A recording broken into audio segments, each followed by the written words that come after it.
বেকার জামাই ভালো চাকরিজীবী জামাই থেকে? অবশ্যই ভালো। চাকরিজীবী জামাই বিয়ে কইরা বর্তমানে মেয়েরা বহুত টেনশনে থাকে।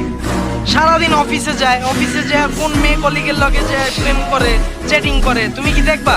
সারাদিন তোমার ভিতরে একটা মনে টেনশন থাকবে। আচ্ছা ধরো তোমার জামাইটা যদি ভালোও পড়ে, সারাদিন তো জব করতে করতেই সময় পাইবো না, তোমার তো সময় দিতে পারবো না। আর আমারে দেখো, আমার ভিতরে সব কিছুর অভাব হইলো, সময়ের কোনো অভাব নেই। আমি তোমার প্রচুর সময় দিতে পারবো। কিন্তু আমি যে সারাদিন অফিসে থাকবো, তুমিও তো চাইলে পরকীয়া করতে পারো। আচ্ছা কত মানুষ কখন সোনার ডিম পাড়া হাঁসের পেট কাটে? যখন মানুষ নির্বোধ হয়ে যায় তখন। হ্যাঁ, তা আমি তো নির্বোধ না। তোমার দেখলে কি আমার নির্বোধ মনে হয়?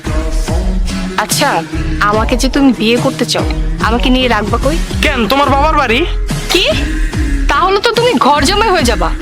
আরে বাবা, একটা চাকরিজীবী মেয়ের জীবনের সবচেয়ে বড় শত্রু কারা তুমি জানো? তার শ্বশুর বাড়ির লোকজন। তোমারে যদি বিয়া করে আমি আমার ঘরে নিয়ে যাই, তুমি তো সারাদিন চাকরির কাজে বাইরে ব্যস্ত থাকবা, শ্বশুর শাশুড়ি ননদ কারোই সেবা করতে পারবা না। সারাদিন চাকরি করে যখন বাসায় আসবা,